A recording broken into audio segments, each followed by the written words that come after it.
Naeem and Roshan here at the Raja Mangala Stadium in Thailand for the AFC Under-23 Championship, where it started off with 16 very hopeful teams, but we are now down to our final 8 on the road to Tokyo 2020, and we're going to review their exciting journey from the group to the knockout stages. So Roshan, we're starting off with Group A. It's the War Elephants and the Olyroos who are through one step closer to the Olympics. Let's start off with Australia, who finished top of the table. You know, they started off with a draw, and then they won against Thailand, and then they drew in their final match as well. Yep. You know, what are some of the highlights of their campaign so far? Well, I think the biggest highlight, obviously, and the biggest positive for them is the fact that they're still in with a shot of Olympic qualification, and that was the main goal of the group. Obviously, it was a tight group, and I think it was tough and close in some of those games. I think Australia, again, another positive for them is the fact that they've got a big squad. They've got that ability to change it around, get players to come in, make 6-7 changes to the starting lineups, and still maintain a high level of quality and a high level of play. But at times, they just couldn't quite find opportunities to really score goals to kill teams off in certain matches, so they had to settle for draws. I'm thinking of Iraq in that first match day. I'm thinking of that game against Bahrain as well, which also ended in a draw for them. But they were able to win that game against Thailand, which allowed them to sort of go through, give them that platform to go through from the group stages. Piscopo, for me, has been a standout player for Australia. I think he's someone who's always trying to create something special for them. He's very imaginative in his play. He's got a little bit of cheekiness to his game, that creative element. He's trying to play it into his teammates to get goal-scoring opportunities for them. So, he's been impressive for me. D'Agostino came up big for them in that game against Thailand, getting goals in that one. So, again, a nice little squad that they've got going for them, and they've progressed through top of the group. And Thailand making history with this squad under Akira Nishino. It's the first time they have progressed to the knockout stages in the AFC Under-23 Championship. Which players have impressed you so far? Well, I think, again, with Thailand, what we saw from the first 2 matches was that front four was very effective, very, very lively, really good interchange of positions and understanding of how that attacking game works for them. Supachai, Supachok, Supanat, and Anon were very impressive in those front four positions. And yet Sorawit and Kritsada in central midfield for them, holding the fort for them in those central positions. And then you think of players who have come in. Ben Davis had a good outing in that final group game where they had to rotate it, had to change it around. Jaron Sak has played a big part for Thailand as well.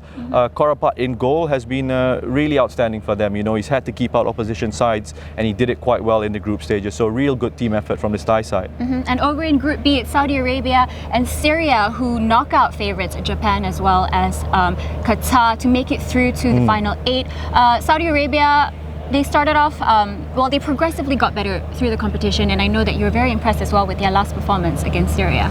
Yes, I was, and even that first performance against Japan, and I think what those 2 performances showed were different aspects to their game. I think against Japan they had to be, the setup was different, 3 at the back, which dropped off into a 5 at the back at times. They had to defend a little bit deeper, of course pressing high in certain moments, but it was more about showing their defensive qualities, defensive resilience in that game, and then really good counter-attacking situations that they did create. Eventually they came up with a really big win in that game. And then in that final group match against Syria, they changed their formation again, they changed the tactics a little bit, they pushed players further forward in support of Al Baraikan, who has been has had a decent campaign for them, always getting himself into good goal-scoring positions.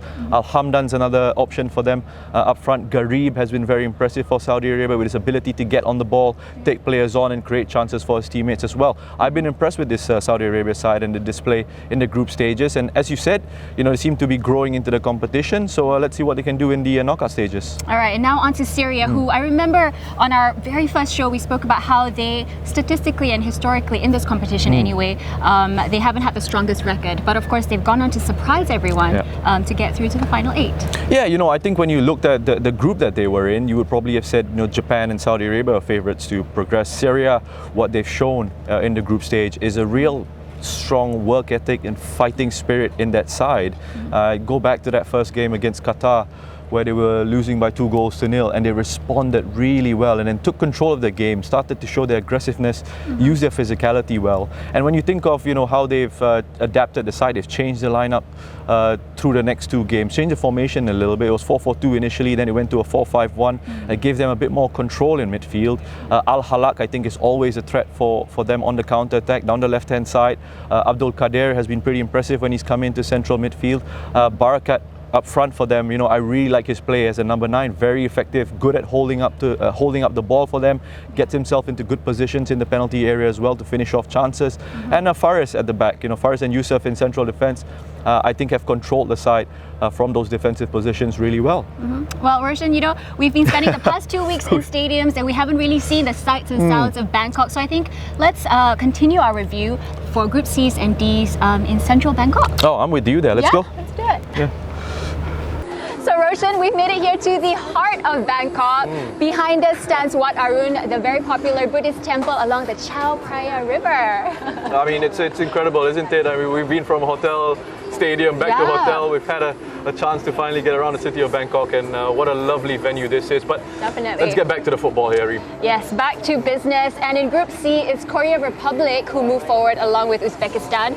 Korea Republic, 3 successive wins and talented group of players. And one of the boys, even very popular with the ladies, the Thai fans here, Seong Won. Yep. But in your opinion, who has made the most impact on the pitch in the 3 previous games, and who should we look forward to in the quarters? Well, I think when you look at Korea Republic and their games throughout the competition during the group stages, there have been several players who have stood out for me. Dong Jun is an obvious one who's come in and made an impact for them, scoring important goals for them.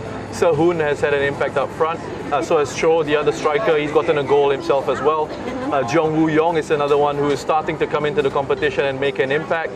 Mong is another in central midfield, to make an impact for them. So when I look at that squad overall, I mean, again, we speak about the strength in depth and the quality that Kim Hak-boom has in terms of being able to change it around and maintain a certain level of quality, certain level of performance with his side. And I think that's going to work well for them going forward. I mean, the style of play has been very impressive, good intensity, good tempo to their game. Yeah. And the fact that they've been able to keep players fresh, will really help them in the knockout stages.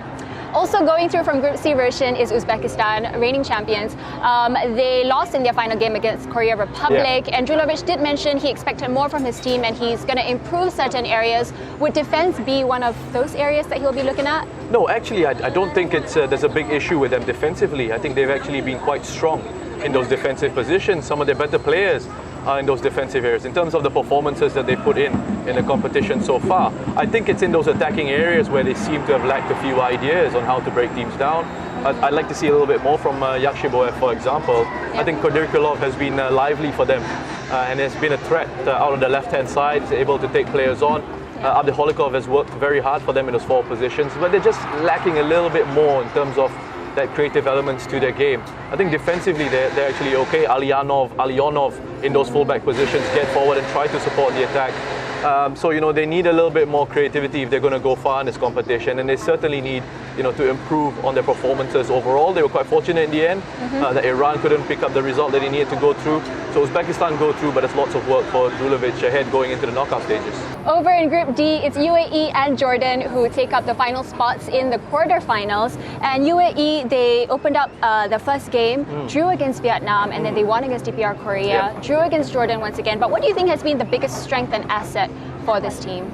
I like the strength that they have overall in the squad. I think there's good quality throughout the UAE side, and I think they've shown as a sign of that, in attacking positions. Like Ali Saleh have been impressive. Again, Jassim Yaqub from a midfield position. Abdullah Ramadan has been quite impressive as well from central midfield, driving forward, helping to create opportunities. I think this is a side that overall the UAE are looking for that sort of next generation of talent to come through and help them push the senior international side even further. Al Hamadi has been a standout at the back for them in central defence. So when I look at them overall in the squad, it's a good side, there's good quality players in there. What I'd like to see them work on a little bit more is their composure in front of goal. They do create chances, but that finishing element at times in certain matches in the group stages has let them down a little bit. But okay, they've qualified, they've got that job done. Tougher opposition lies ahead of them, so they're going to have to work on that, because they're not going to have as many opportunities as they had during the group stages. So when they get those opportunities in the knockout stages, it's very important that they keep their heads, keep their cool, and finish off those chances. So Roshan, moving forward for Jordan, it's only going to get tougher. They're going to face Korea Republic. Yeah. Are you convinced that this squad has what it takes to secure a spot in the Olympics? I think it's going to be tough for them. You know, while I do like their strength overall in terms of their performances in the group stages, I think that step up against Korea Republic is going to be difficult. Yep. I think they have a good group of younger players in there. I like Noor Rawabdeh in central midfield for them. Omar Hani has been a bright spot at times for them. Al Naimat, again, I speak about his energy in those forward positions, but his finishing touch has let him down in this competition so far. But you know, they've shown signs during the group stages that they can be very disciplined defensively and counter-attack and be dangerous on the counter-attack in those scenarios, in those situations. So that's something that when they do come up against Korea Republic will have to keep a lookout for in terms of how they manage those counter-attacking situations, because I expect in that game, Korea Republic will have a little bit more possession, and then you know, Jordan will try and look to invite that pressure and then look for spaces to hit in behind. So it's going to be an intriguing battle tactically. But Jordan, you know, the first step is always getting out of the group stages, and they've done enough to you know, to get out there. They've shown enough quality. Now, can they make up that next step and step up to the next level? I think it's going to be tough. They will be the underdogs, but hey, you know, in a game of football, anything's possible. Yep. Thanks for that, Roshan. Plenty of us to digest ahead of the quarterfinals. That's it from us. We're going to enjoy the sunset now. Stay updated with all the latest over on our AFC digital channels, and we'll see you in the knockout stages.